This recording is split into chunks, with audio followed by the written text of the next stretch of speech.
ليلة بكى فيها سعد الصغير من محبسه بعد ما اتمسك بالممنوعات واتحكم عليه بالسجن. رجع زنزانته بيعيط وبيقول ايه اللي عملته في نفسي ده، ومن كتر التعب بتاع اليوم ده راح نايم وحلم بأمه. أمه جات له في الحلم وقالت له شفت يا سعد جريك ورا رقصاك وداك لفين؟ بقيت رد سجون وبتشرب الحاجات الوحشة لسه، مع إني موصياك قبل ما أموت وإنت قلت لي مش هتشرب تاني. قال لها يما ما أنا بفتح مساجد. قالت له يا حسرة قلبي عليك، بتفتح مساجد بس ما بتعتبهاش. تقدر تقول لي آخر مرة صليت الجمعة كانت سنة كام يا ابن بطني؟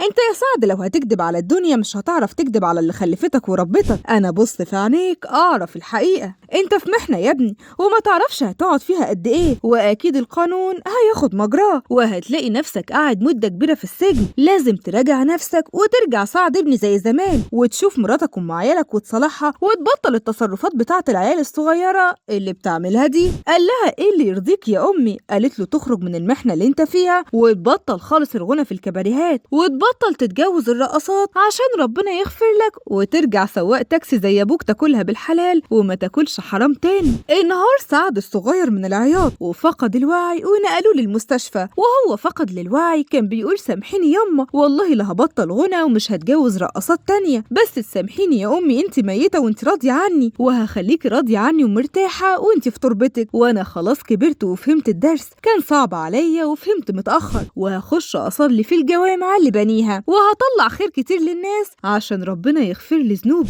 تاني يوم سعد الصغير لما صحي من النوم طلب وكيل اعماله وقال له الغي كل التعاقدات بتاعتي، انا هعلن اعتزالي بعد ما اخرج من هنا ومش عايز اشوف حد طالبني تاني في شغل. انا مش هغني ولا هرقص تاني، لازم انفذ وصية امي ليا واخليها مرتاحة في قبرها بدل ما تجيلي كل يوم غضبانة عليا، ولازم اطلق الرقاصة اللي انا متجوزها. انا هرجع لبيتي ومراتي تاني ام عيالي اللي شافت معايا اوحش ايام حياتي، وربنا يسامحني على الفترة اللي غنيت فيها دي والناس تنساني.